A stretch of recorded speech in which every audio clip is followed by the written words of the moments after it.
on a disk floating through space with a tiny sun.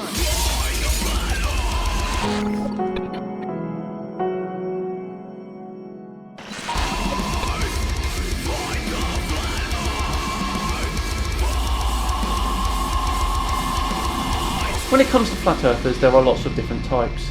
First off, you get the religious ones. They take their beliefs directly from the Bible. For them, the earth is flat, there's an ice wall and a gigantic glass dome above us. Then you get the globe deniers. They profess to not know anything. They just think that the earth is not a globe and that's that. And now and again you come across the model makers. They invest time and effort into constructing not only models of our earth, but also our universe.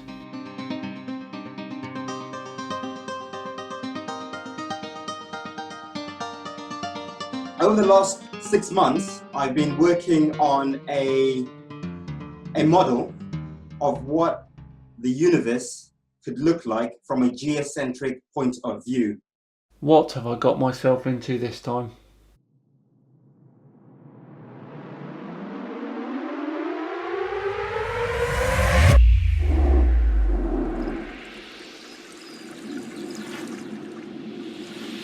Hello all and welcome to another Flat Earth Friday with me, Scimandan. Yes, that opening clip was from YouTube channel Flat Earth Universe, otherwise known as Flat Earther Martin Kenny.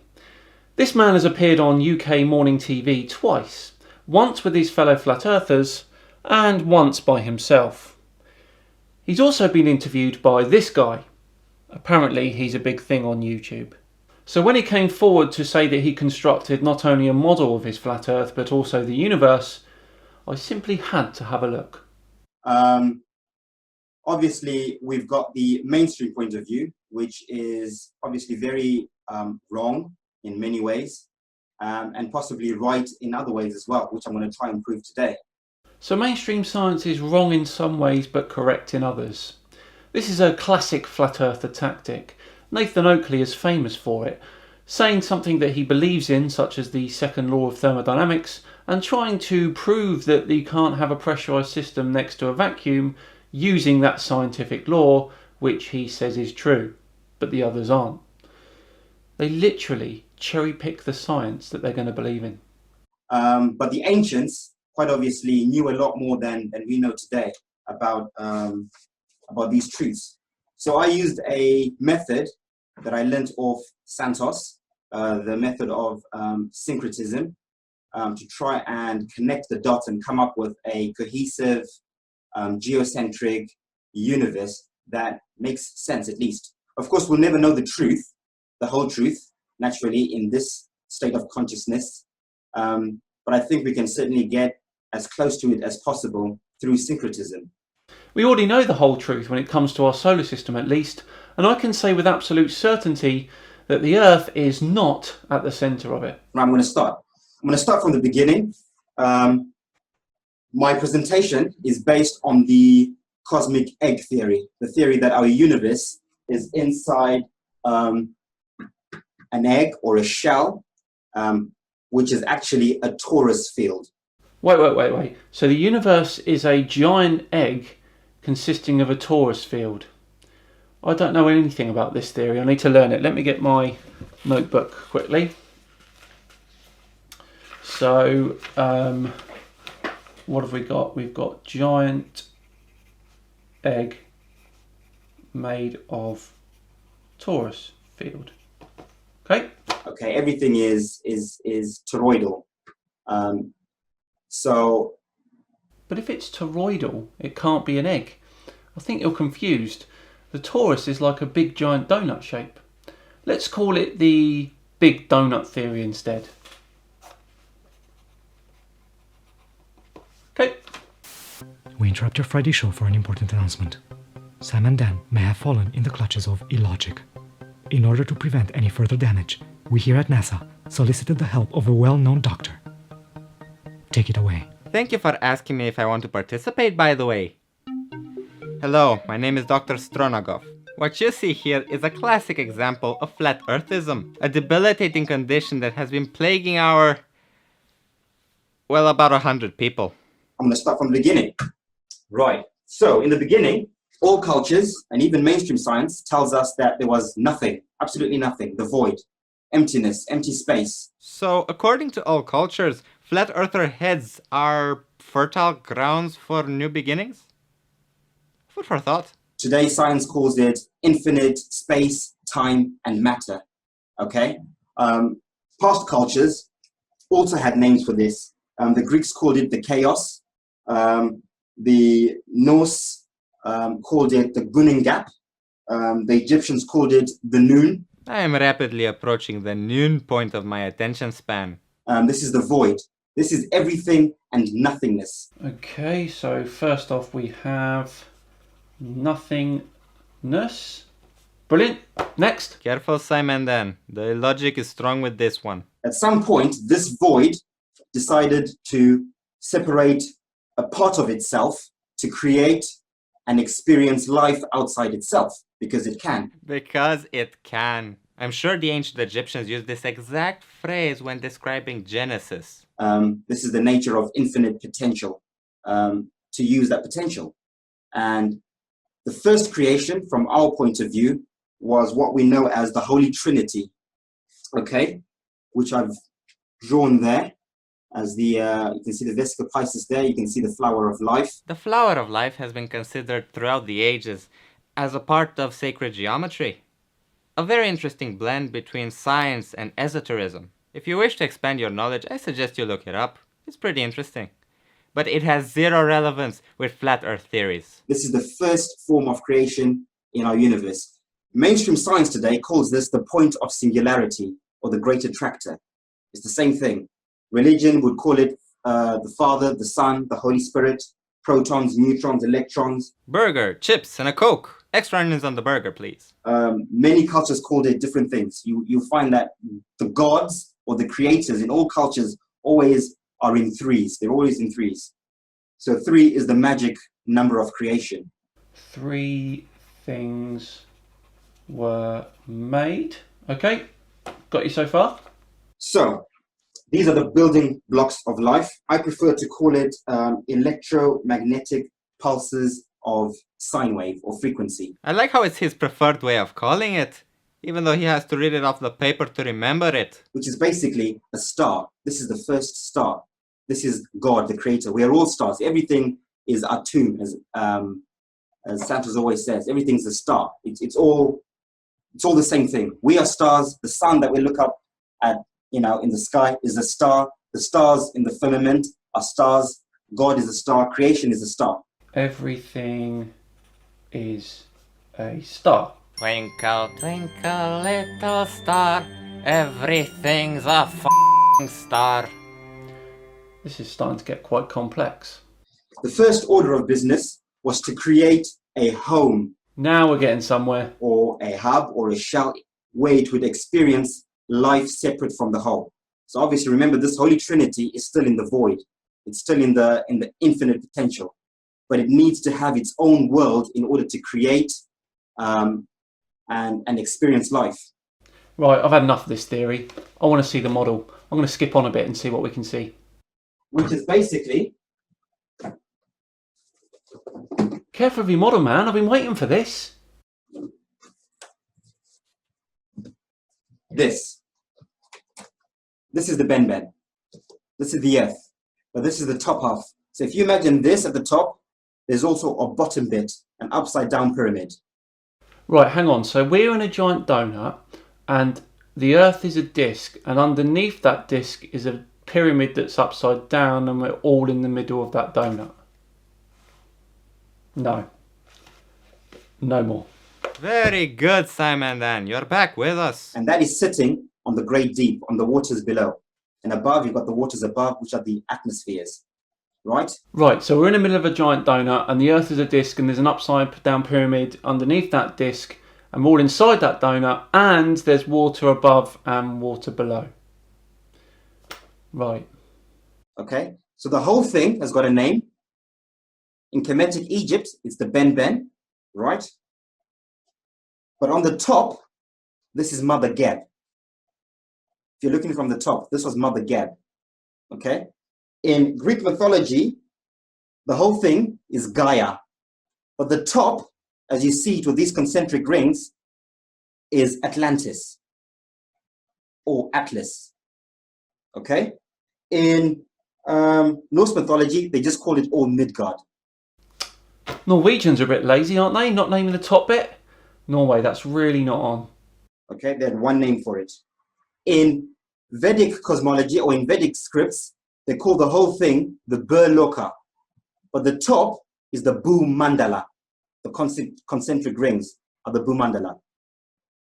Okay? It's also interesting that in Greek mythology, they said that Mother Gaia had 2 children. Okay? This is Mother Gaia, the whole thing, had 2 children. Who are the 2 children? The 2 children are the top part and the bottom part.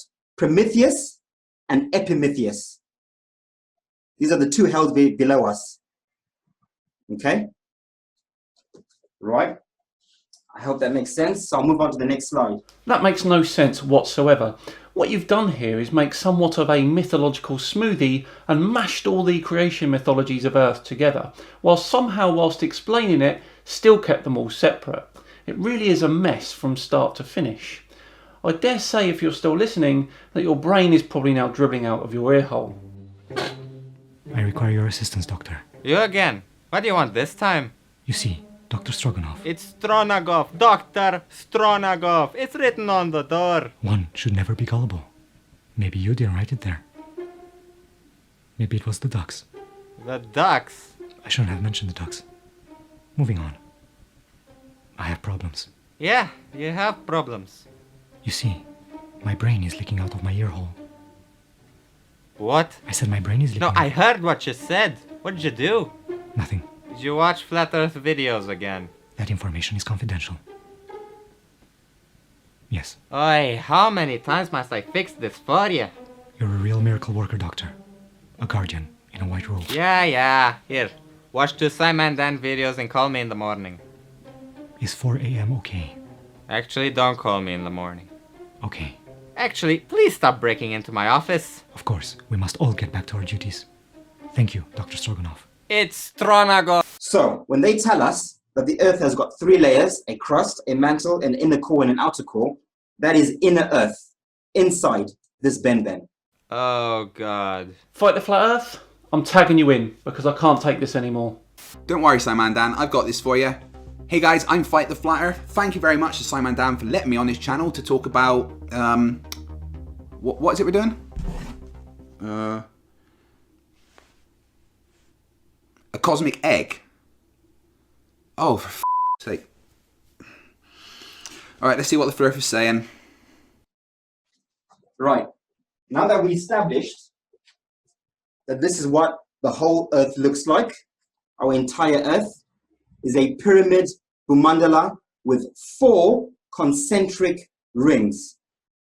I'm going to disagree with you there because the world is demonstrably not a set of concentric rings. The evidence for the shape of the Earth is really, really easy to find. The problem is that you Flerfs have created an unfalsifiable narrative in your heads, so you dismiss all evidence of the shape of the globe. One of the best examples for the shape of our planet is the Himawari 8 satellite.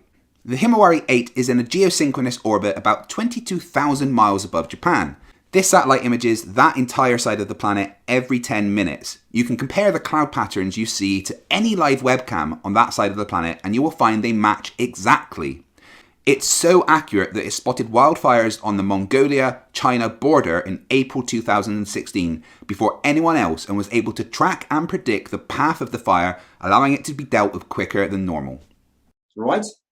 1, 2, 3, 4. Everything's in 4s in the universe. Right? Everything's in 4s, you say? Then how come earlier on in the video you were very specific about saying In all cultures always are in 3s. They're always in 3s. So 3 is the magic number of creation. Okay? oh man, look, I really didn't think that I would have to deal with this, so we're going to have to take a little trip to the remedial classroom.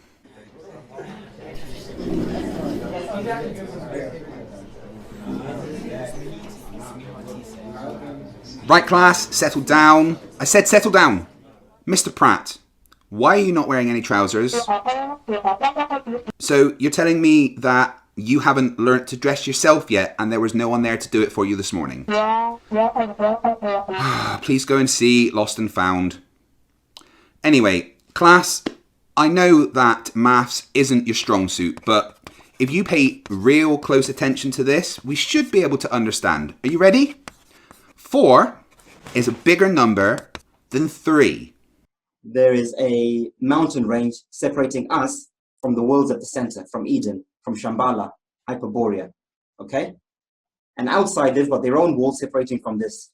This last one has got the greatest one. It's called the Loka Mountains in Vedic scriptures. These are the Loka Mountains, the great mountains, right? And these are the last mountains before the torus field, the cosmic egg.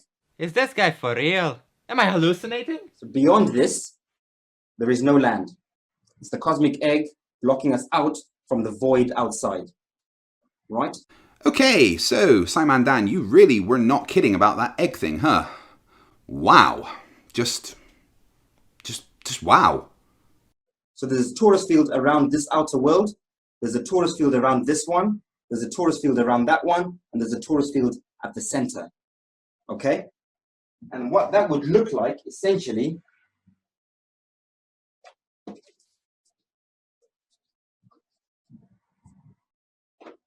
is something like this, okay? From our perspective, from where we are, right? Almost like those Russian dolls. Russian dolls and flat Earth. Russian dolls and flat Earth. I'm sure there's a joke here somewhere. Give me a sec. I'll tell you what, we might come back to this. Just carry on. Right. So there's one at the center, a torus field like that. There's one on the outside, on the outer worlds, a bigger one. Then there's a bigger one on the outside. Right. Now, I noticed something very interesting about this. These toroidal fields, right, are probably oblate spheroids in shape. So when mainstream science and NASA says the Earth is an oblate spheroid, this is what they're telling us. They're kind of telling us a half-truth, right? Which is why they can blatantly lie with a straight face. Nothing. Because they know they're usurping the truth. And when it comes out, they'll just probably say, well, you're too stupid to understand what we're saying. So I'm always amazed at the way that Flerfs managed to twist science to suit their own personal narrative. Here he is saying some incredible things to justify his madness. First, he's suggesting that this imaginary torus field is an oblate spheroid, and then he's suggesting that when the truth comes out, NASA will just brush it off as people not understanding what they said. No, and do you know why that not just NASA, but every other space agency and private space company in the world tell you that it's an oblate spheroid? It's because it is 100% an oblate spheroid, and everyone in the world isn't lying to you about everything. The Earth is 100% without a shadow of a doubt an oblate spheroid. This top bit is what mainstream science calls the Van Allen belt. This is the Van Allen belt, this toroidal field. Right? They tell us there's a field of energy that they cannot go past called the Van Allen belt. This is it. No, that's really not what the Van Allen belts are. The Van Allen belts are an area of charged particles that surround our planet. These belts are caused by particles from solar wind becoming trapped within the layers of Earth's magnetic field. The belt traps energetic particles like protons and neutrons, and to a lesser extent, less energetic nuclei like alpha particles. A lot of Flerfs jump on the misunderstanding of the Van Allen belts and use it as proof of the flat Earth because we can't get past the Van Allen belt, so therefore we never went to space, blah blah blah blah blah. There is a reason we find it harder to get past the Van Allen belt safely now than we did in the 60s and 70s. In the 60s and 70s, the technology wasn't as digital as it is now. There was much more analog things. Transistors and resistors were more susceptible to the radiation from the Van Allen belts. Basically, the advances in technology means we have to take more steps to protect the people and the equipment that we send to space. By the way, they also tell us that there are 5 Van Allen belts in the universe. Now, this is something I've never heard before. 5 Van Allen belts throughout the universe? I'd love to know where you got this information because I literally couldn't find anything on Google or Bing, Ask Jeeves, any of them. The Van Allen belts consist of 2 layers between 400 and 36,000 miles up. They also tell us that our universe is covered with cosmic background microwave radiation, which is basically a torus field. So they're telling us that the whole universe is inside a torus field. Cosmic background radiation, electromagnetism. So again, they're telling us the truths, but in a twisted way so that we don't figure out exactly what it is. Okay? So that is what it would look like from our perspective. Again, with the twisting science to suit your narrative, the cosmic microwave background radiation is literally the remnants of the beginning of our universe. It's had many experiments conducted on it, and we've launched satellites to space literally just to monitor it. Over the course of 9 years, thanks to the discovery of the cosmic microwave background radiation, we've been able to image the entire visible universe. So in conclusion, the Earth's not flat. The universe isn't an egg. Please stop saying such idiotic things. It makes me sad to know that there's this much stupidity in the world. Thanks again, Scimandan. Back to you. Thanks for that, buddy. Excellent job. I think I've recovered enough now to continue. Well, my job here is done. I'll go change the lock on my office door. So I'll try and put this together so you can kind of see what it looks like inside the egg. Okay?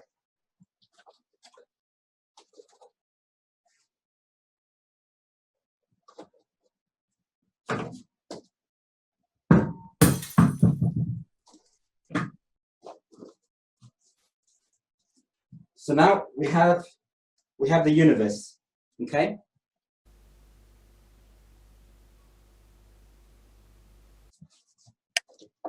And here it is, okay?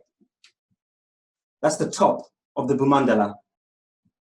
And this is the top half of all the torus fields. Of course, they run through the bottom as well, with the different suns and moons revolving around these torus fields in each of the lands.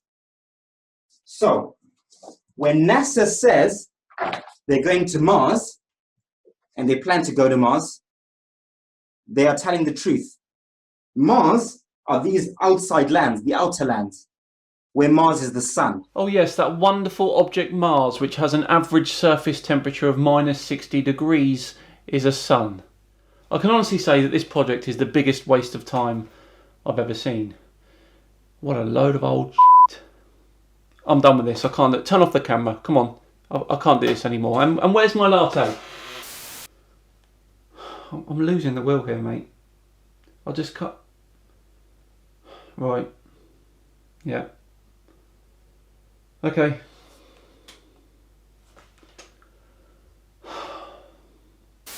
Right, that about wraps up another episode of Flat Earth Friday. I really hope you enjoyed it. Please do like and subscribe if you did.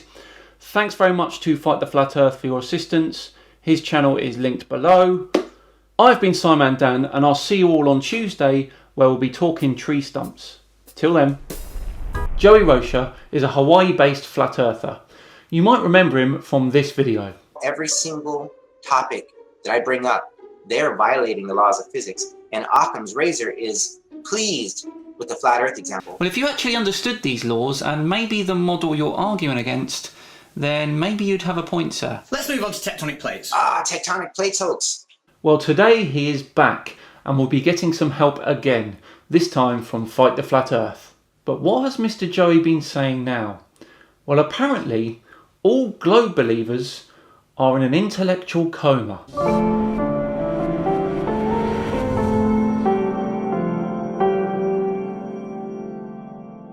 Hello all, and welcome to another episode of Flat Earth Friday with me, Scimandan. Thank you very much for joining me. Before we begin today, last week saw the start of the Globe Lie European Tour.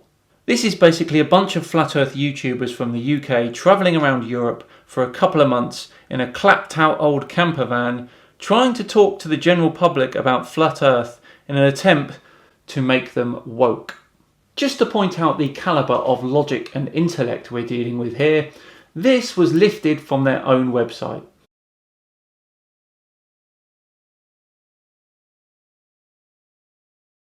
The Globe Tour, hey? Dear oh dear. And for some reason, they seem to think that Belfast is in England. Very odd. Anyway, I'm going to be doing everything in my power from right here to try and nullify their efforts. Every week we'll have a short update on their progress, and every video from now on will have Globe Lightor tags so that hopefully people find me before they find them on YouTube.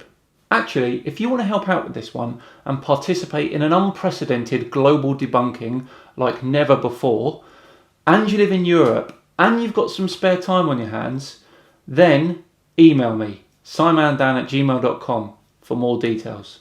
Right, back to Mr. Joey, and if you remember, he feels like all of us Globe subscribers, so 99.99% of the population of Earth, are in an intellectual coma.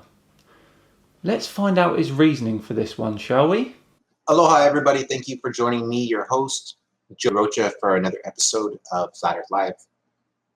In today's show, I'm going to be pointing out some obvious facts about the globe that prove it to be a lie and a hoax. And I'm going to go over some obvious facts to prove that the Earth is flat and motionless. Obvious facts, hey? Let's see how obvious they are. So in this short show today, it's only going to be about 20 minutes, I'm going to briefly and thoroughly go over how the Earth isn't a spinning globe and how it is a flat, motionless plane, proven by science and proven by the laws of physics. Sound fair enough? Yeah, that sounds fine, but you didn't do great when it came to the laws of physics last time, did you? Well, you cannot get a tan or vitamin D from a barn fire. I mean, if you doubt me, you'd be doubting the laws of physics and peer-reviewed science. So I feel very safe presenting this information today. Let's get started. Alrighty, here we go. Is the Earth a globe that's spinning around at over 1,000 miles per hour? Or is the Earth flat and motionless, as our ancient ancestors said? Let's just evaluate the two. Well, for starters, not all of our ancestors actually believed that, but yes, let's evaluate the two models. Please go ahead. First of all, what do we need to do to decide if the Earth is a globe spinning or if the Earth is flat and motionless? Engage our brain? That would be a start. What we need to do is we need to A, first take care of the flat or spherical part, and then B, take care of the, is it in motion over 1,000 miles per hour, or is it motionless? So let's go with A. Is the Earth flat, or is the Earth a ball 25,000 miles in circumference? Topographical measurements will answer this question for us. So you take measurements of large pieces of land, as much land as possible. You take those measurements, and then you can decide based on topographical measurements what shape the Earth is that we live on. I'm not sure how topography helps us with that, but okay, let's continue. And it turns out all topographical measurements of states, when measured, Kansas, Florida, and 13 other states in the US alone, all other countries have measured different places in their areas, and all have come to the same conclusion. Perfectly level. Have they? Here is a topographic map of the UK. Why don't you tell the people of Wales that the land is level? Oh, and to add to that, level doesn't necessarily mean flat. Yes, there's mountains and valleys. Similarly, a piece of paper. We all know that a piece of paper is flat and level. However, when one looks at a piece of paper underneath an electron microscope, you can see rivets and valleys. Here is a picture of some paper underneath an electron microscope, by the way.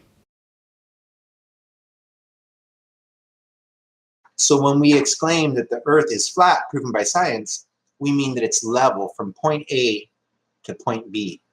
Yes, there's valleys and craters and mountains and hills, but over the spectrum, believe it or not, topographical measurements show that the Earth is flat. Oh, I see.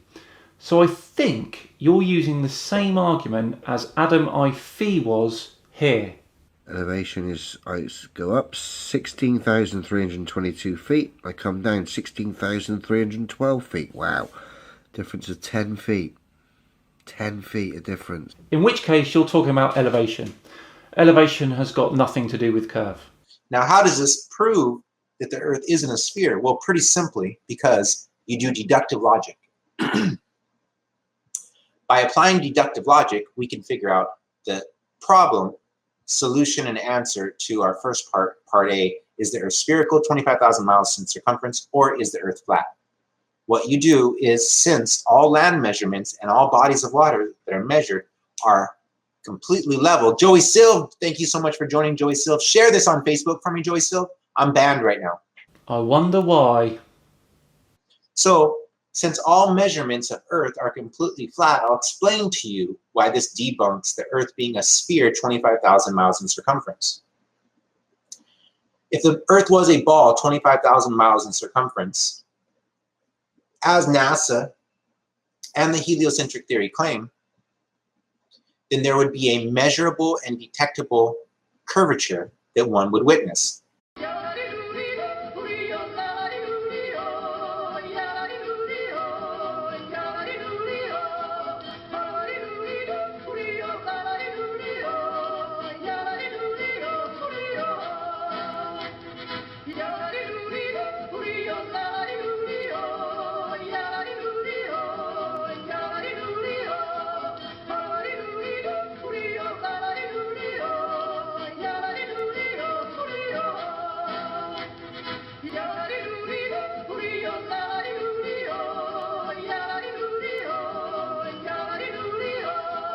Mr. Yodeler.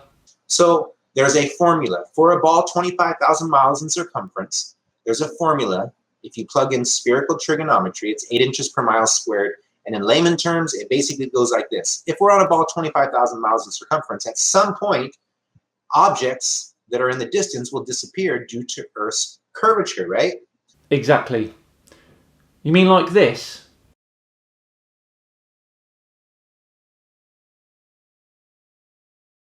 Or what about this?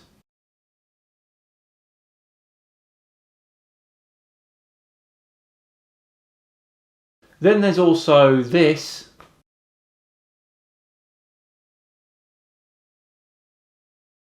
Well, it turns out if you plug in the formula 8 inches per mile squared, which is the spherical trigonometry formula for the Earth at 25,000 miles in circumference, you will see that objects and land masses that we can see clearly 40 to 50 miles away plus should not be visible due to Earth's curvature. You've never thought of that before, but plug in the formula. I live in Hawaii.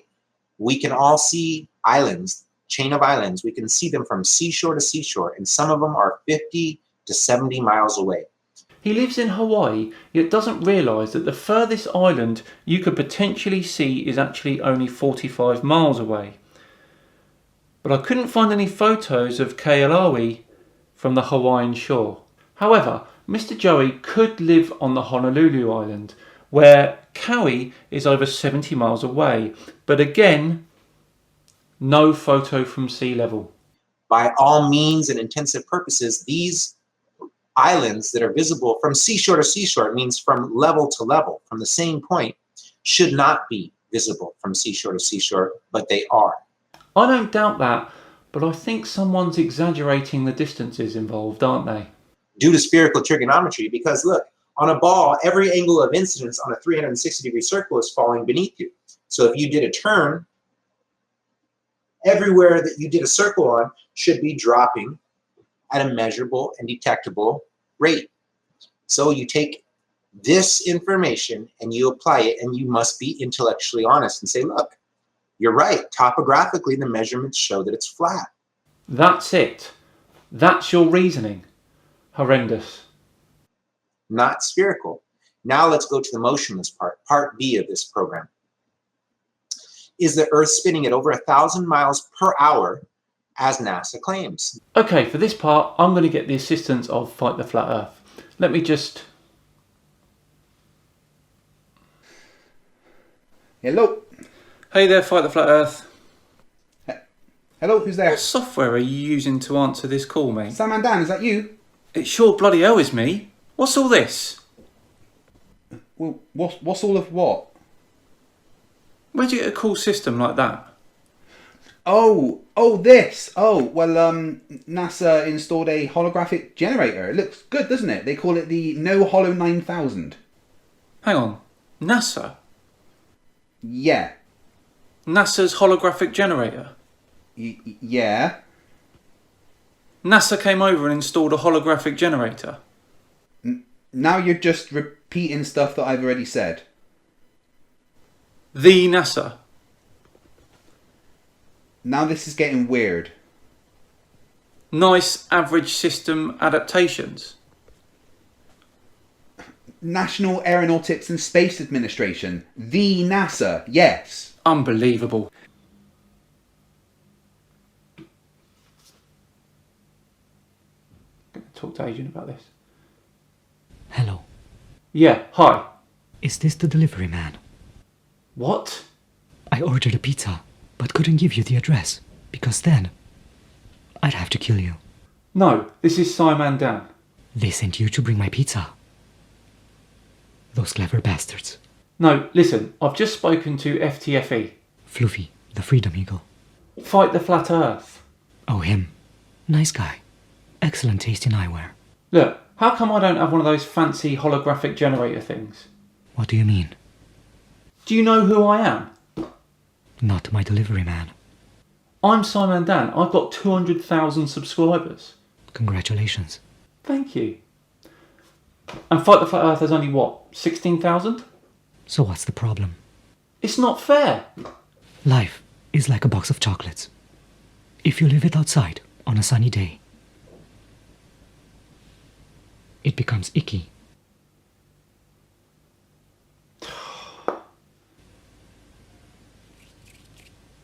Hey guys, I'm FTFE from the channel that takes stupidity on a long drive into the countryside and comes back alone, in a different car, wearing different clothes so there isn't any forensic evidence. Thanks to Scimandan for having me on, so let's have a look at what Joey has to say. So first, let's evaluate the globe. They say that the Earth is a ball 25,000 miles in circumference, rotating at a little over 1,000 miles per hour, which is faster than the speed of sound, much faster, a couple hundred miles faster than the speed of sound. Come on, Joey, you've just shown straight away that you've no idea what you're talking about, and you don't even know the difference between rotation and angular velocity. Two things. First of all, the Earth is rotating at 0.000694 RPM. That's half the speed of an hour hand on a clock. If you go to the North Pole and stand still, you would do 360 degrees in about 24 hours. Secondly, the speed of sound is relative to a medium. At the equator, the Earth's angular velocity is approximately 1,000 miles an hour. But what's the medium that's moving in? Because remember, the atmosphere rotates with the Earth. The medium it's moving in is space, where the speed of sound is 0. Is there any proof of this? Is there any scientific tests that have been conducted that prove this? No. Science doesn't prove things. It never said it does. It gives us the best current understanding of the world around us based on evidence. So if you're asking me if there is any evidence for the Earth's rotation, then yes. Yes, there is. If the Earth is spinning at one rotation every 24 hours, that means that every hour it has to turn 15 degrees. And if the gyroscope is mounted anywhere on Earth, it's going to drift. In today's 21st century navigation systems, they're using what's called a ring laser gyroscope. It is extremely precise. If we could simply get one of these ring laser gyroscopes, we would be able to prove once and for all that there is no rotation to the Earth. One of the people in the community actually purchased one for $20,000. But what we found is when we turned on that gyroscope, we found that we were picking up a drift, a 15 degree per hour drift. Thank you, Bob, for making my job so much easier. So what Bob used is called an interferometric fibre optic gyroscope, which uses the fact that c, the speed of light, is the same for all inertial frames of reference to measure rotation. Have a look at this animation. It shows roughly how a fibre optic gyro works. Light is split into two paths, with one going clockwise and one going anti-clockwise. If there is no movement, then both paths of light take the same amount of time. But if there is rotation, it makes the path light has to travel shorter for one of the beams, meaning the light recombines slightly out of phase, and this is measured as an interference pattern. This is called the Sagnac effect, and is so precise not only do modern aircraft have 3 fibre optic gyros on board to measure yaw, pitch and roll, but it can actually measure the rotation of the Earth at, oh, Bob, how much was that again? A 15 degree per hour drift. But they tried to. That's right. But when they tried to see how fast the Earth was rotating, they found out through their interferometer experiments, which are very sensitive motion detection machines, very, very sensitive. As a matter of fact, they're more sensitive than seismographic machines. Every single test that was ever conducted with interferometers to detect the motion of the Earth came up with null and void results. That means the Earth wasn't detected at moving 1,000+ miles per hour, not even 500 miles per hour, not even 5 inches per hour. Zero motion detected whatsoever. Well, Joey, that's just plainly false information. We don't have to rely on old Bob's Supernoodle Doodle. We can take a trip back in time to the Michelson-Gale-Pearson experiment in 1925, which used a modified version of the Michelson-Morley interferometer to measure the Sagnac effect of Earth's rotation. The experiment confirmed the angular velocity of Earth as measured by astronomy. That's an interferometer test. That's called science, peer-reviewed science. So science proves that the Earth is flat, and science proves that the Earth is motionless. It does neither. Science presents us with evidence that the Earth is moving. What I've never seen is evidence that says the opposite. I'm guessing that's because the evidence doesn't actually exist. You can do a mental thought experiment. Imagine a helicopter hovering above your head for 12 hours. By proxy of Earth's 1,000 mile plus rotation per hour, by the time this helicopter hovering above your head landed back down, it should land on the other side of Earth, in China, for example, but it does not. Oh, come on, really? Joey, I've already explained that the atmosphere is rotating with the Earth, and considering that a helicopter uses the atmosphere to create lift, it would rotate at the same rate as the Earth. Why? Because the Earth is not in motion. By the way, my name is Joey Rocha. I welcome anybody to debate me anytime. I challenge you to debate me only using laws of physics, peer-reviewed science, and mathematics. No ad hominem comments allowed, no straw man tactics allowed, and no appeal to authority. Other than that, I will debate you. Well, anyone who is subscribed to me already knows that I'm always up for a debate.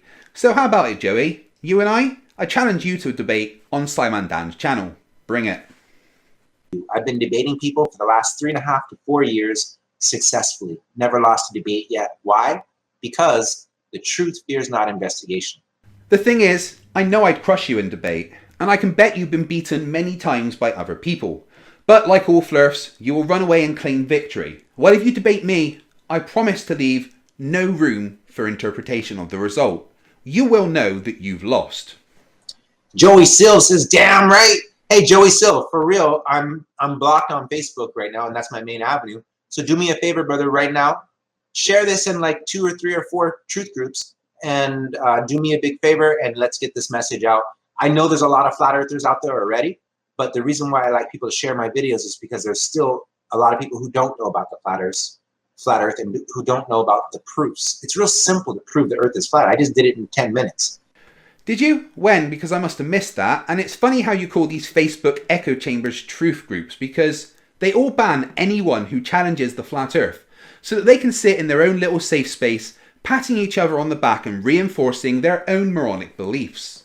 It's not some long lecture that you need a whole weekend or a whole few months to understand. It's simple. The horizon is flat, and it shouldn't be. The horizon represents Earth. Earth is supposedly curved.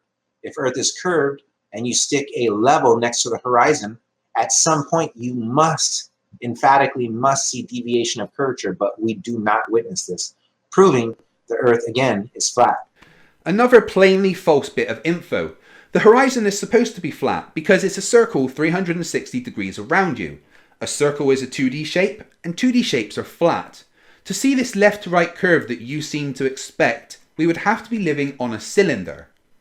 There's so many motionless Earth proofs, and there's so many flat Earth proofs, and there's 0 proofs that prove the Earth, that show that the Earth is in motion, and there's 0 proofs that show topographically that the Earth is a sphere or that it curves whatsoever. But the opposite is actually true. There isn't any evidence for the Earth being a magic space pizza at all. All of the evidence points to Earth being a globe. But that cognitive dissonance and confirmation bias is really hard to overcome, huh? So we must realize all of our ancestors were right. They all said that the Earth is flat and motionless. None of them said that we were a planet. Again, just wrong. 2,500 years ago, Eratosthenes figured out that the Earth was a globe. But there's also the fact that our ancestors didn't have the modern measuring capabilities that we do now. And when we measure nowadays, we find a curve.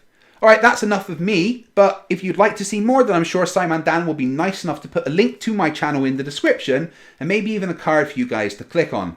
Right, let's hand this over to Scimandan. Hey, how you doing, buddy? And that's why I need all the cool stuff, because I am cool. I've got a cool tattoo of all the scientists and everything.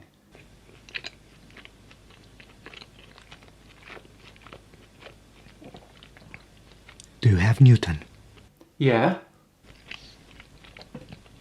Einstein? course. Pikachu? That's not a scientist. Collect them all. Do you also have Da Vinci? Haven't got into him yet.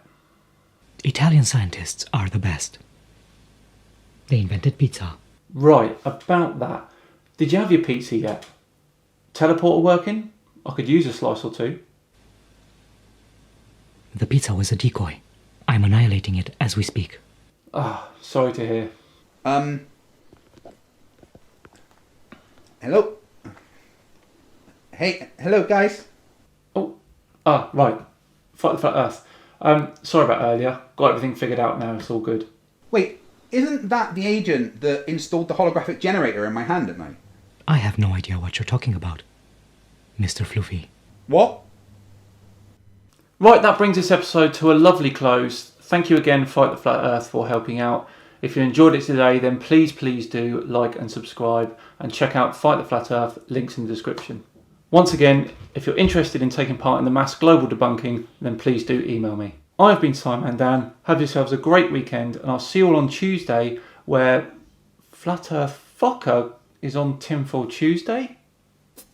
Okay, see you then.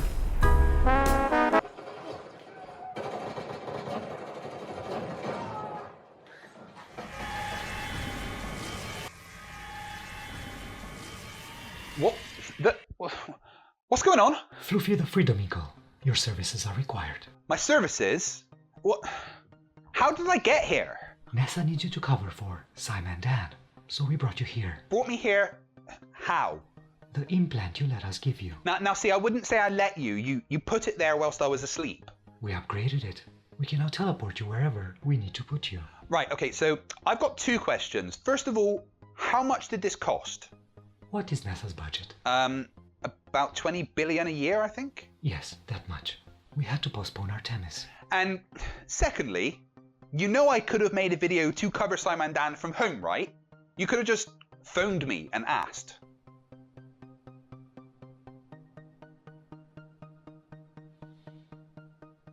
Don't you have a video to make, Floofy? FTFE stands for Fight the Flat Earth.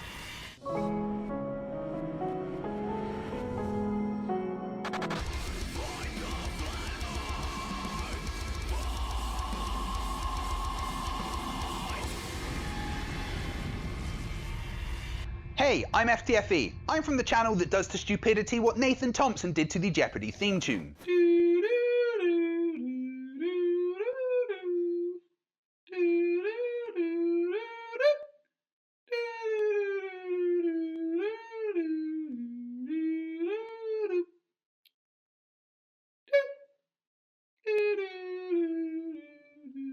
Thanks to Scimandan for asking me to cover for him, not that I had much choice, whilst he takes time to bathe in the tears of all the flat earthers that he's made cry. A little warning though, I'm a little more, shall we say, savage than Scimandan is. Any of you happen to enjoy that kind of thing? I'm sure Dan will be kind enough to put a card to my channel up there so you can go and subscribe. But let's talk about flat earthers. Their go-to response when faced with things that kill their religion, like pictures from space, is, "That's fake. It's CGI. NASA means to lie in Hebrew and was founded by Nazis." Well, that's because flat earthers are all morons that have to deny space travel or their fairy tale falls apart. On May 30th, 2020, SpaceX made history by launching people into space from American soil for the first time in 9 years. And of course, this sent the flat earth conspiracy dumbasses into meltdown. Let's start with CC, Chris, from West Chesterfield. I never understood that, even when I was in high school. Well, isn't that flat earthers all over? SpaceX, what a pathetic show that was. I don't know. I thought it was pretty awesome. I mean, just look at this badassery. 15 minutes or 20 minutes of footage? Of what?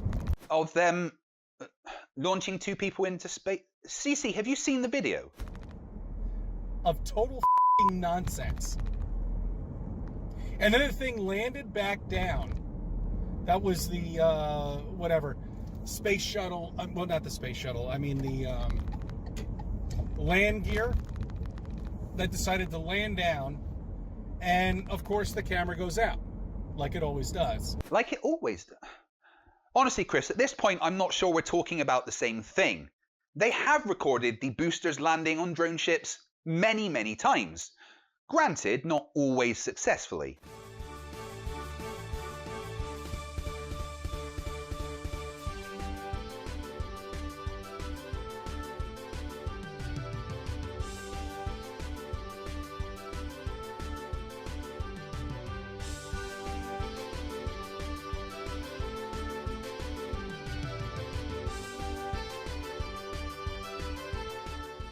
But the reason it often does cut out is simple. It's a drone ship with a satellite uplink. That feed requires a direct, uninterrupted line of sight. So when there is a rocket weighing several tons about to land on it, it causes vibrations that disrupt this signal. But here's the thing. People watch those drone ships go out to sea. And when they come back, they have these big-ass rocket boosters on them. Where did they get them, and why are they all covered in soot? I have no idea how it works. Okay, all I know, okay, is what you're watching is all fake. It's all bullshit. They're not going anywhere. There's nothing up there. I mean, there's nothing up there. I have no idea how it all works. Isn't that just the mating cry of the flat earther? The fact you morons haven't a clue how things work is why you say there's nothing up there. Maybe if one of you lot took a physics course, instead of chugging down tins of lead paint, you would have an idea how it all works. Cece, your ignorance is not a valid argument against something. Read a fucking book. I wonder if the people you live with put up with your crap. The sun was standing. Why don't you stop this bullshit? Idiot. They're not even any f***ing satellites, and if they are, then they're tied up with a f***ing balloon. Just look at YouTube videos with balloons with satellites on it. CC giving us a glimpse there of the typical flat earther. Vince, apparently they prefer the word retard. Aye? Oh, how very quaint. Research. A YouTube video. And let's look at that claim about satellites being balloons, shall we? Why don't you take a trip to the remedial classroom, Chris?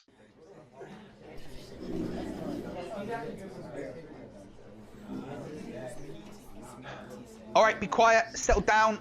Sleeping warrior, take the pencils out your nose. And Miss Thompson, are you eating the chips of paint again? No, they aren't vegan, they're lead-based, and your brain is damaged enough. Please pay attention. A lot of you, shall we say, special students keep saying that satellites are just balloons. And although there have been temporary balloon-mounted weather monitoring systems, that doesn't mean that all satellites are just balloons.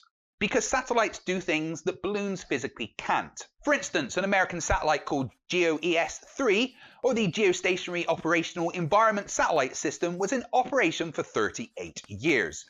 Launched in 1978 and placed into a geostationary orbit, it was used for weather forecasting for the USA until, once unusable for its original design, it was repurposed as a communications satellite until being decommissioned in 2016. The position of satellites can be tracked by anybody, and a geostationary orbit requires a satellite to be 22,236 miles above the surface of Earth and to have a tangential speed of 1.91 miles per second. Under all known laws of physics, there are no balloons capable of reaching those heights or speeds, let alone maintaining them for 38 years. Now, some homework for you guys. There is a video online by Red's Rhetoric where him and a friend called Astronomy Live measured the speed and distance to the ISS. Please go and watch it and try not to get lost on the way home. I've told you those flat Earth maps don't work. Let's move on to another f***ing idiot. Sorry, I mean flat earther, who calls himself Level Earth Observer. I've covered him once before on my channel, where he said that cranes prove the Earth is flat. And I know Scimandan has covered him a few times as well. He has an issue with the astronauts after they arrived at the ISS and docked. Let's hear what stupid he comes up with. Meanwhile, supposedly in the ISS, the two heroes have just joined the ISS, coming through the hatch. Pay particular attention to our mate here on the right in the black top. Yes, they are absolutely heroes. They've achieved something that very few humans have managed to do. They studied and worked hard for years to even be considered, to be accepted into astronaut training, and we should look up to them and strive to be like them. Of course, the mentally deficient herd you hang around in probably don't have the qualities NASA are looking for. But okay, let's watch the guy on the right. His left hand on the right is almost like he's unhitching a cable.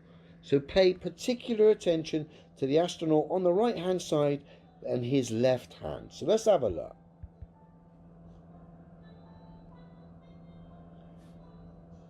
And again, what's he doing there? Once more.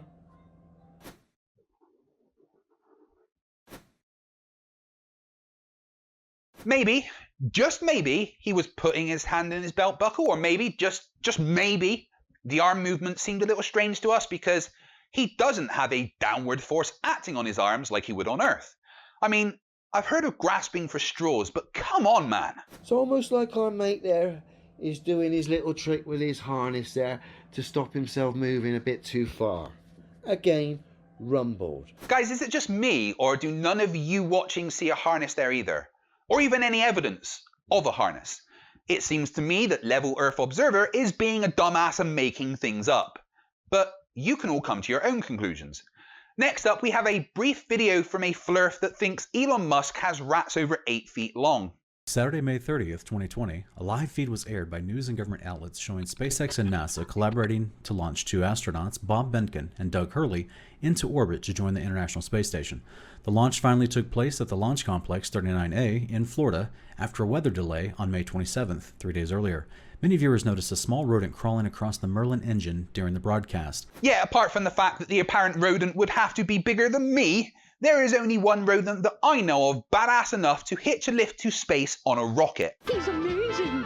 He's the strongest, he's the quickest, he's the best. Danger Mouse.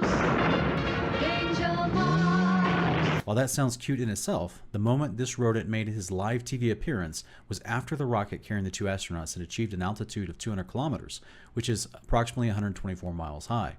And the craft was traveling 13,000 kilometers per hour, which is 8,000 miles an hour, or Mach 10. The rodent moving around on the engine metal was seemingly unaffected by the immense speed, air friction, extreme temperatures, or lack of oxygen. Saturday's footage leaves many clear-thinking scientists and physicists to question the validity of these claims in media productions. A mouse shouldn't be casually walking across the metal engine of a craft supposedly traveling at Mach 10.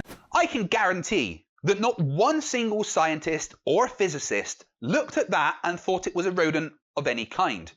What you're seeing is solid waste from the rocket exhaust. If we speed up the footage and watch, you can clearly see more of it accumulating. Other angles even show how it builds up and slides round to the other side.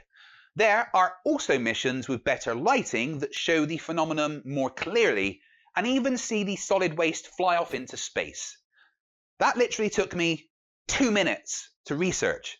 Flat earthers are all dumb as fuck. To finish off, let's take a look at a flat earther called Tim Osman of the Infinite Plane Society. He thinks he has caught SpaceX faking everything. Look at the two launches, one on the left, one on the right, landings rather. These are the SpaceX Falcon 9 landings.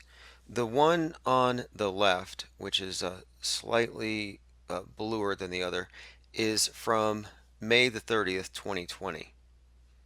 And this was this Dragon capsule that took the astronauts to the Magic Flying Castle space station thing. So, old Timmy Boy has two videos up, one which says it was from the recent launch and one that says it is from 2016. So what I want to draw your attention to is the still shot that we're looking at now, the frame, because these are purported to be 4 years apart.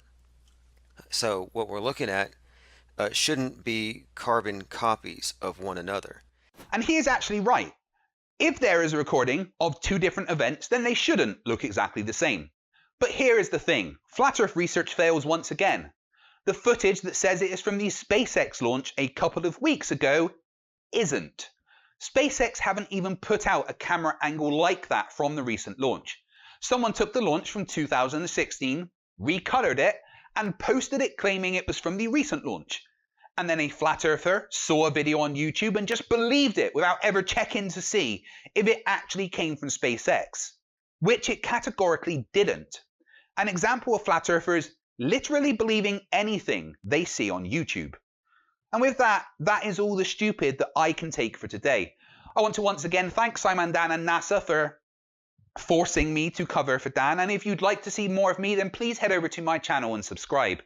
I release regular videos debunking the nonsense that comes from Flat Earth, and I do a live debate every week with my Monday night debates. Come back to this channel on Tuesday as Scimandan returns to another episode of Tinfoil Tuesday. And remember, stupidity is not a right. Fight the Flat Earth. Fight the flat, fight the flat, fight the flat. I've been Scimandan. Have yourselves a great weekend, and I'll see you next time when... What's going on? This doesn't look like FIFA.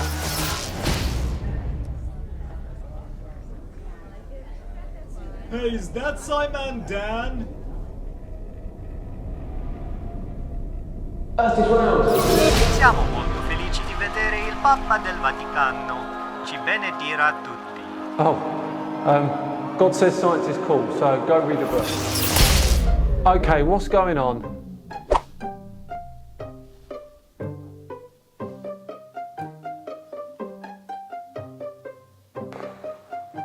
Hello, Scimandan. Sorry to bother you. Why did you teleport me here? We were testing our equipment teleporter for our new base. Wait, hold on. I'm equipment. Yes, a vessel of information. A catalyst of knowledge. I'm not sure if I should consider myself insulted or complimented. Consider yourself lucky. Our teleporter has misfired a few times today. Oh, really? Yes. We cannot find the Pope. Sono stato il Papa di Vaticano. Ci vediamo la prossima volta su YouTube. Sottoscrivi. Wherever he is, we hope he's happy. You know, this is the first time we've seen each other face to face. Yes. So come on then. What? Tell me a government secret. Why?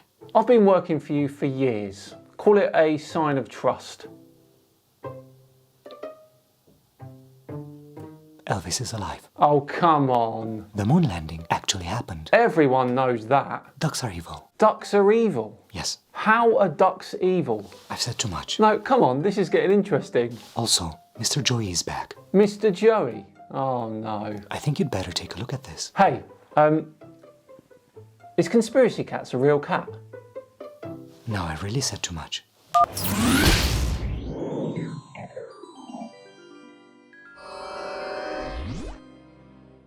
Right, Mr. Joey. What have you done this time? I'm going to be talking about volcanoes are a hoax. Oh boy. So you guys can just ask me questions if you want, otherwise I'll be randomly talking. You're already randomly talking, kind sir.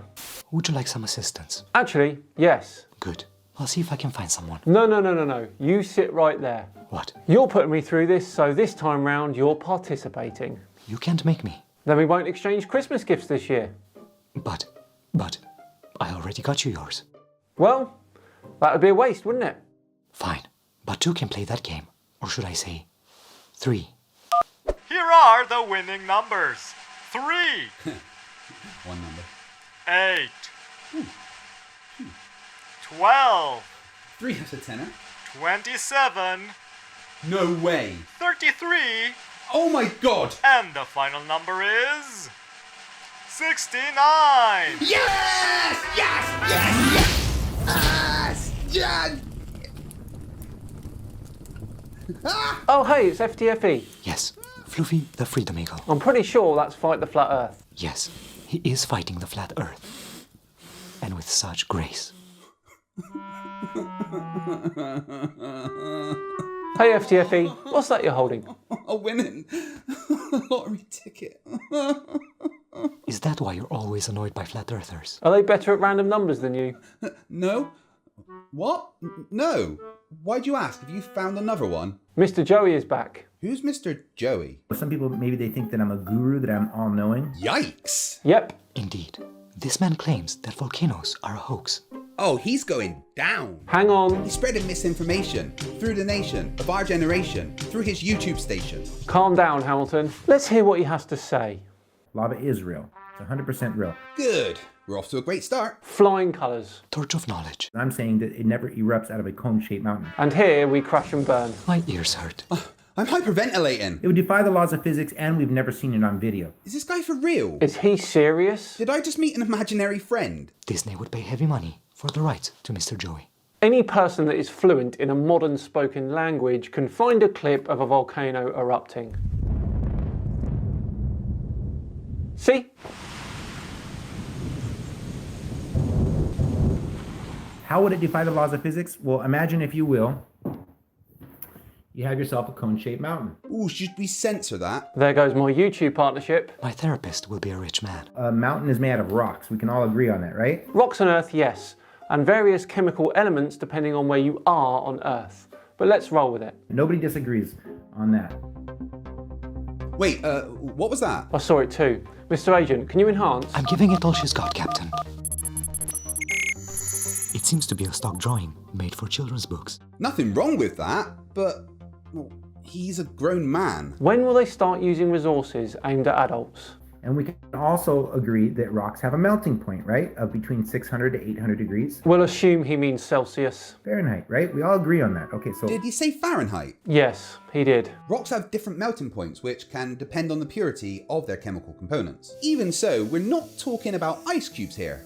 Melting rocks is a lengthy process. We agree that a mountain is made out of rocks, these cone-shaped mountains, and that rocks that comprise these mountains have a melting point of between 600 to 800 degrees.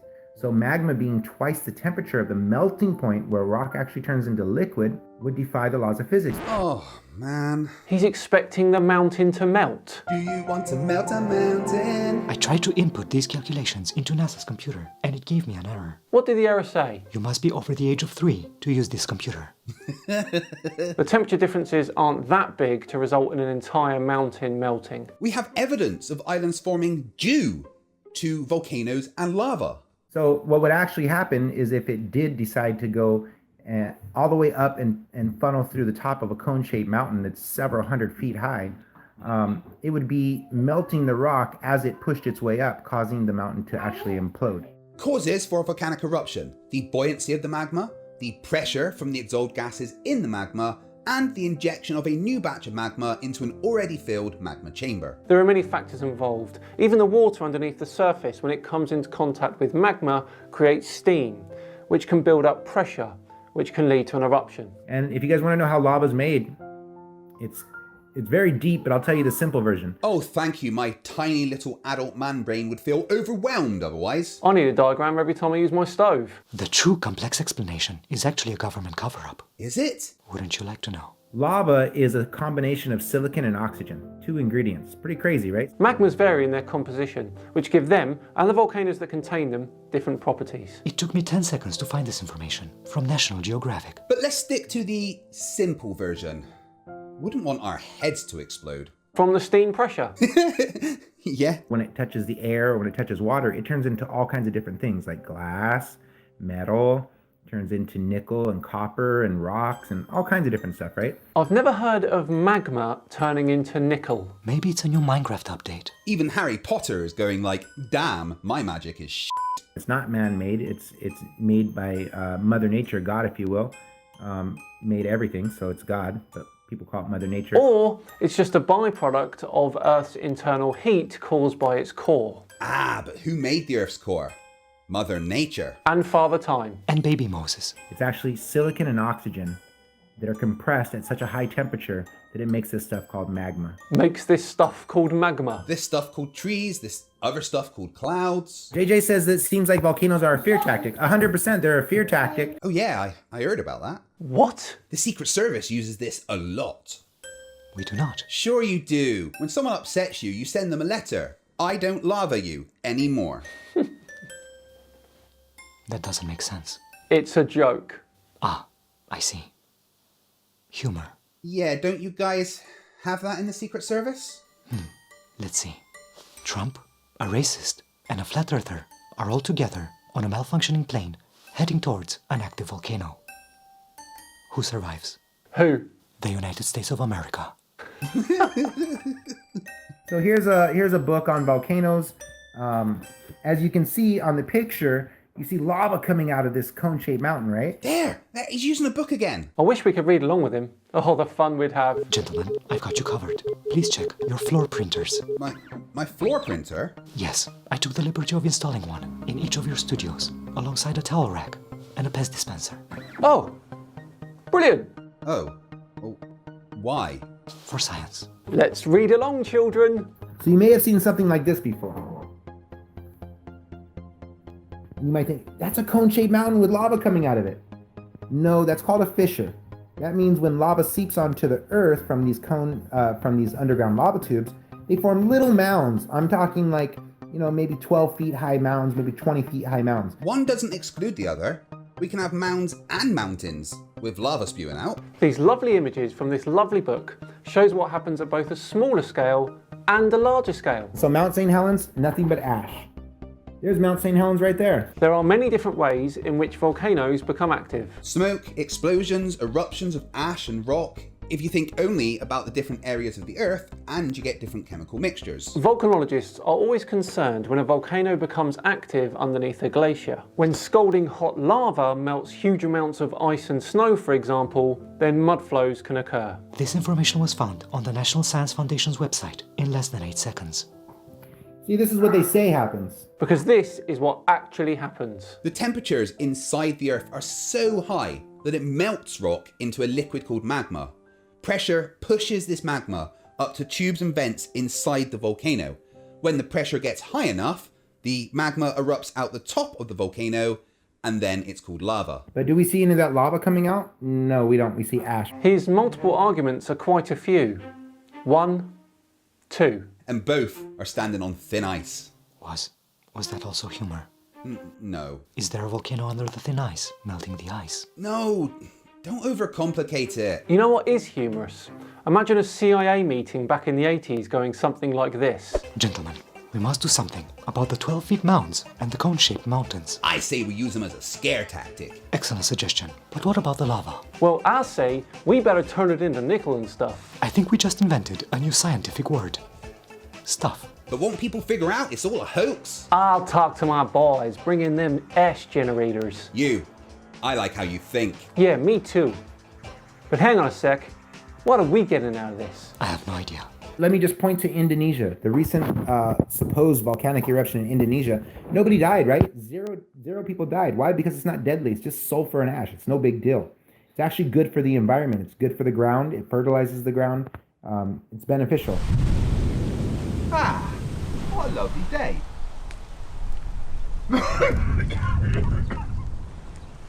So beneficial. Sulfur in a certain controlled amount can be good for your garden. Same with wood ash. I'm pretty sure that a volcano erupting is not going to make your salad taste better. Also, Pompeii is a hoax. Did this person just deny one of our history's most memorable tragedies? Being covered in blazing hot lava is one of the worst ways to die, and he's saying it's a hoax. I think he broke Floofy. I need my blood pressure pills. Pompeii is such a hoax. Everything about volcanoes that they tell us is a hoax. Okay, I think we should stop here. It's for the best. I can't imagine him saying anything worse than that. Hey guys, how is everybody? Ah, Mr. Katz, run. A mental thought experiment for you. No. Grab a clear, empty basket. No more, Mr. Joey. Just a mental thought, or you can actually do it. I've done it. No thought experiment. No more, Mr. Joey. No. Goodbye. Drill a hole and push a broomstick all the way through it. No more mental thought experiments. We're done with Mr. Joey's class. I hope his garden gets a volcano in the middle of it. Thank you for joining us, FTFE. Keep on keeping on. Thank you for having me. You shouldn't have. Nope, the pleasure is all ours. No, really, you shouldn't have. We all took one for the team today. for science. Take care, guys. If you'd like to see more of me, then head over to my channel and subscribe. I do regular debates with flat earthers and make videos. Link in the description. Happy holidays. I have a secret mission for everyone watching right now. I have a YouTube channel. Click the link in the description and your mission will be successful. Subscribe. Same to you, FTFE, and happy holidays to Judith Bauer Stamper, the author of this cracking little book. We really appreciate your work, whether it's for children's books or more complex manuscripts. To all book authors out there who love science in all its shapes and forms, focus on the people who really want to listen to you. Thank you for educating us all. Indeed. What a year, hey? I'm sure we've had worse years in our history. What's important now is to remember how lucky we are, in so many ways. True. Merry Christmas, Mr. Agent. Merry Christmas, Scimandan. Posso andare a casa adesso? I hope you enjoy your present. That sounds like the Pope. I'm positive you two will have a lot to talk about. But I'm an atheist. I can't have the Pope in my house. What am I saying to him? Love your work? Bit rubbish? Looking forward to your next album? How about happy holidays? Happy holidays. And a formidable new year. And a truly, absolutely, fantastically happy new year. And a truly, absolutely, fantastically happy new year. Yes, happy holidays everyone, and an absolutely, truly, fantastically happy new year. I have been Scimandan, and I'll see you all next time. Cheers.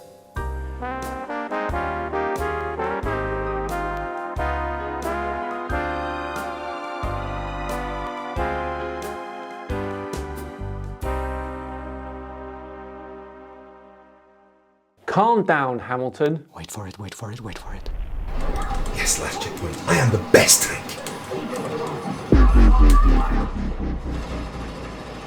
Yes, it worked. I'm here. Craig, you have to listen. This is really important. Can you get out of the way, please? Seriously. An old version of you with a half cyborg face just teleported into your living room from the future, and you're worried about a video game. This is a competitive match. My SR's on the line, and great, I'm dead. What do you want? After years of anti-science rhetoric and using the internet to connect all the village idiots, the flat earthers have taken over. It's a mess. The world is practically destroyed. NASA, in a last-ditch attempt to save the world, used the remains of their technology to turn me, well, you, into a cyborg, and send me back in time to... Why a cyborg? What? I mean, I get the travel back in time thing, save the future, blah blah blah, but why a cyborg? Seems like a waste of resources. Well, you see... no, you're right, that doesn't make much sense at all, does it? No, not really. So, why are you here? Well, well, you've really taken the wind out of my sails now. This was really painful. Where was I? After looking at multiple timelines, NASA discovered the only way to save the future was for you to make a flat earth debunking video. Well, I already do that. I've got a YouTube channel. Yeah, but you can't really do anything when you haven't even got 50,000 subscribers, can you? Ow? Alright, hold on. Call Scimandan. Ah, who's this? Hello? Hey Dan, it's Craig. Who? Ow? You know, Fight the Flat Earth, FTFE? Yeah, I think I've heard of you. How'd you get my number? Alright, so listen Dan, do you fancy a week off? I could cover your Flat Earth Friday for you. Well, I guess I could lower my channel standards enough to let you on. Fine, just don't tank my channel, okay? Oh great, thanks Dan. Yeah, whatever. Don't call me again. In fact, you can delete my number. Is that better? Happy? Yeah, much better. Don't screw this up, Craig. You are our only hope. I'll teleport you to the studio. No, I'm still in a competitive match.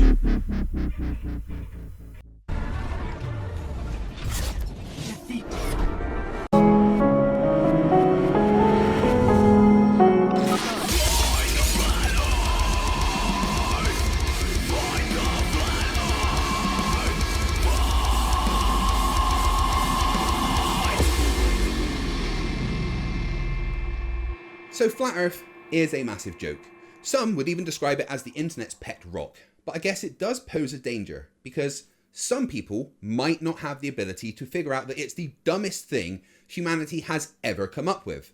Like kids. But what kind of idiot would push Flat Earth on children? Hey guys, check this out real quick. Space is fake. You're not on a spinning ball. They're gonna teach you, listen guys, they're gonna teach you you live on a spinning ball. That doesn't make it true. It's not real. Most kids even seem to know that he is stupid. Sometimes these idiots try to act like they are teachers and do things like create the Flat Earth Institute of Science. Let's take a look at Kyle Adams and some Flat Earth science. Hello and welcome. All right, let's get right to it. Right off the bat, let's ask this question. What is the most accurate kind of map? One's based on the globe, like satellite navigation that uses 4 intersecting spheres of influence from 4 separate orbiting satellites to accurately derive your position on Earth to within 15 meters and can only work on a globe. It's a photograph.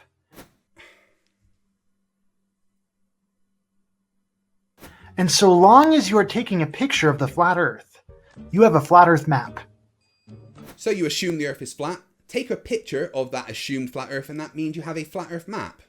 This is Flat Earth science? Yeah, our species is doomed. All right, here we are in Google Maps. Google Maps is based on the globe, so not a flat Earth map, but please do continue being dumb. This is Brisbane, Australia, or Brisbane as they call it down there. Because that's how you actually say it. And let's go ahead and switch this over to satellite view. Okay.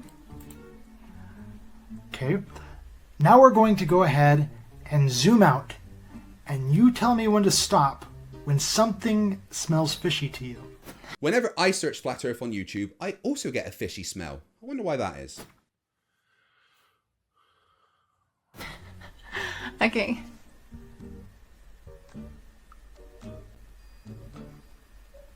Oh wait. Huh? Wait, zoom back in a little. I see a lot of like stripes on the map. Okay. You've got rows. Columns. Or columns. Thank you. Do you think those are real? Whoa, check out the water over here. Oh, wow. Okay, that's really interesting. Really interesting. Do you think a real satellite went out and did that? It's amazing. You're on Google Maps using the Google data, and if you would have just taken the time to Google where Google Maps gets their data from, you would have found out that most high-resolution imagery is taken from aircraft flying at 800 to 1500 feet, which means they take those strips of close-up high-resolution data and put them together in rows. I'm a little confused. This is the Flat Earth Institute of Science, but so far, all you've done is be incredulous as to how technology works.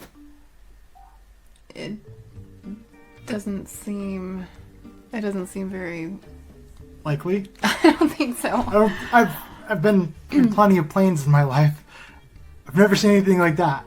What you just said is one of the most insanely idiotic things I have ever heard.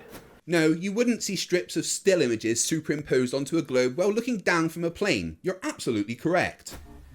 Alright, so here we've centered ourselves in between the columns. Okay. Does that look very far away to you? Well, not much farther away than maybe a plane would fly. Okay. So, what do you think is going on here?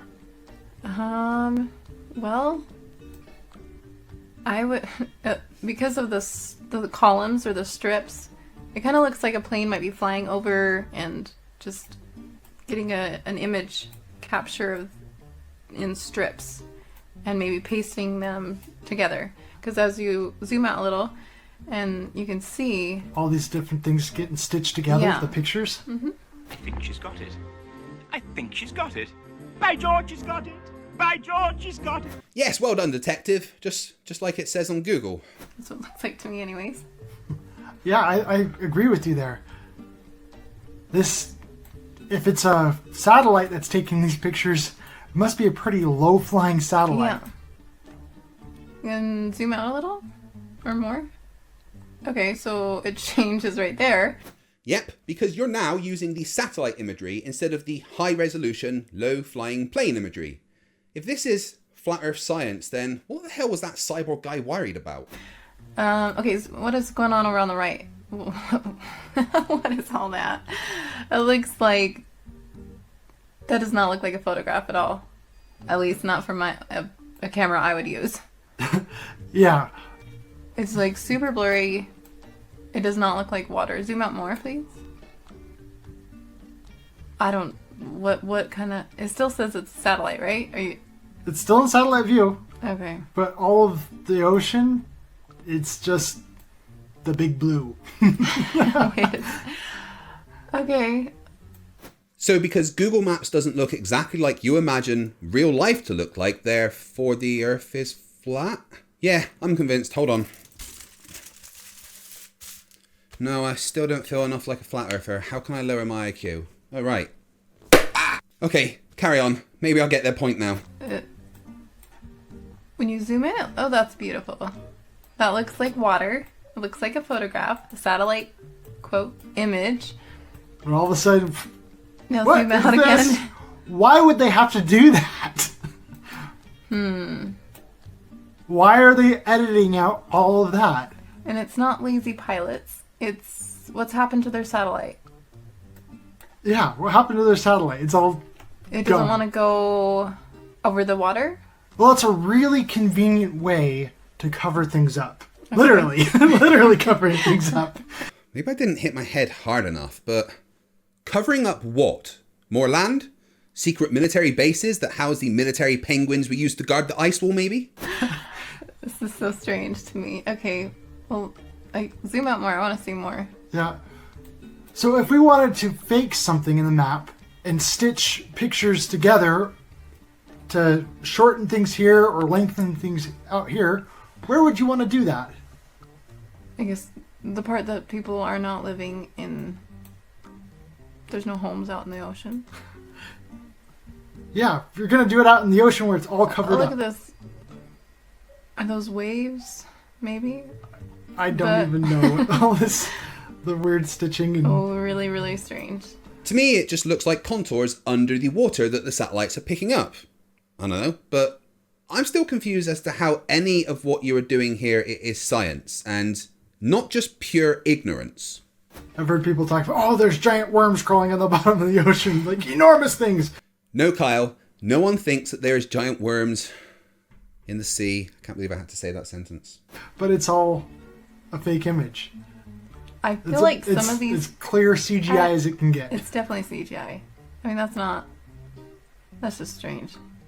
Okay. Fascinating. What's fascinating is that you morons are able to use a computer and edit a video. So what kind of satellite do you think was used for taking those photos? One like this? Or one like this? Well, obviously the airplane-looking one, because the satellite in space, it wouldn't need to create the columns or the, the pasted effect, because it's just out in space so it can see the whole image, versus the plane is so much closer to the ground creating the strips. So my guess is the airplane. Incredible! Almost like this information is freely available on the world's biggest search engine. But good job, I guess? But really, is there a point to any of this? So why would they need these when they have those? I have no idea. Your guess is as good as mine.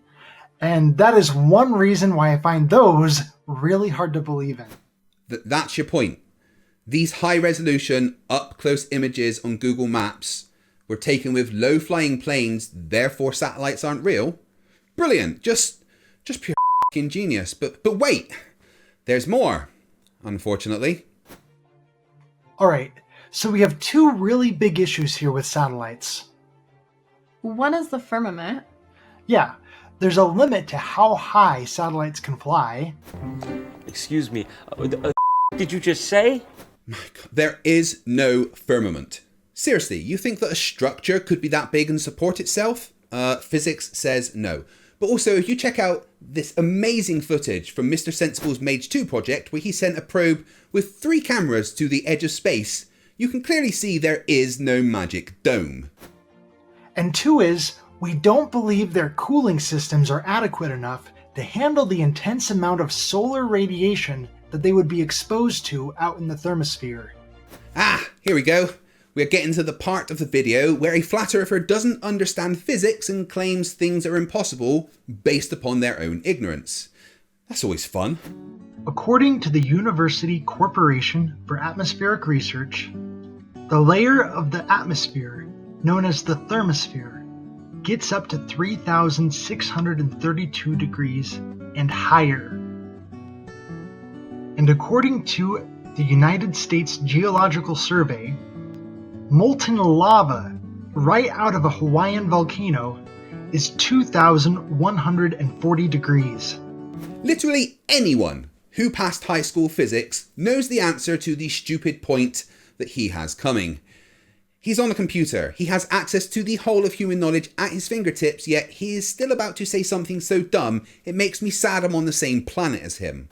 This is the same layer of the atmosphere that satellites and the International Space Station are said to be floating around in.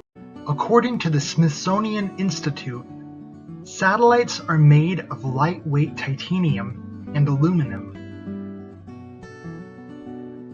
But titanium has a melting point of 3,034 degrees, and aluminum has a melting point at 1,221 degrees.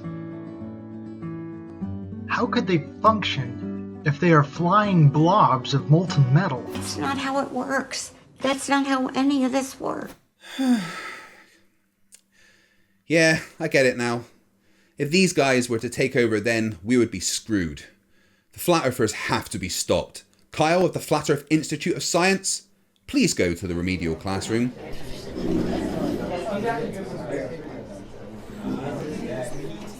Okay class, settle down. Please, I've got a headache because I remembered teaching you was my job and started drinking at 3 AM.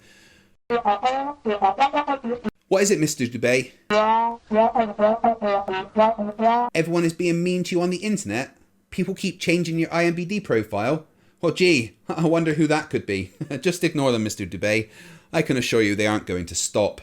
Anyway, today we are going to look at why satellites don't melt in the thermosphere. Like all flat Earth claims, this is stupid and a really big understanding of very basic physics. The simple answer is that there is very little heat transfer between the gas in the thermosphere and objects travelling through it, as heat transfer only occurs when molecules strike an object. Because there are very few molecules, very little heat energy can be transferred from the thermosphere to a satellite. There simply isn't enough of the particles carrying heat to transfer that to the orbiting satellites. There's also the fact that for half the time the satellites are facing away from the sun and radiating any heat they have back into space. What is it, Mr. Sleeping Warrior? You don't believe space is real? Yeah, well shut up, Anthony. You're just annoyed that Ranty graduated to the advanced class and you're stuck here. Although, thank God, that's the end of class. Get out. I hate you all. Flat Earthers trying to teach people is terrifying. Sometimes they put on a lab coat to try and seem smart, but still never get anything right. This is an egg. Oh, I stand corrected. He's right. That is an egg. Okay, I want to show you one more video of a flat earther trying to teach us. But instead of going through it and pointing out the stupid, I'm just going to let him talk and do a few selective edits to the footage to make you understand how much attention we should pay to flat earthers when they attempt to act like they are teachers. Now that I think about it, the sun, we're told, is a big gaseous ball burning in space in a vacuum. By the way, since we're on the subject of vacuums, fire, the element by which the sun exerts its energy, and I don't care if it's nuclear fission or what, it's still fire, needs what element, folks, in order to continue to burn? Oxygen. There's JM Truth for you, a man outstanding in his own field. Look, right, flat earthers are all idiots. If you ever think they might be making sense, then take a deep breath. Count to 5 and realise that you've counted far higher than they ever could, and that they aren't people that you should listen to. But that is all the stupid that I can take. If you've enjoyed this video, then please give it a thumbs up, and if you would like to see more of me, then maybe Dan will be kind enough to put a link to my channel up there and you can click on it and maybe help a lowly YouTuber with less than 50,000 subs. I mean, it's not like getting a shiny button is tied to my self-worth or anything. Come back on Tuesday for another guest spot from another amazing content creator, and remember that stupidity is not a right. Fight the flat earth. Fight the flat, fight the flat, fight the flat, fight the flat, fight the flat.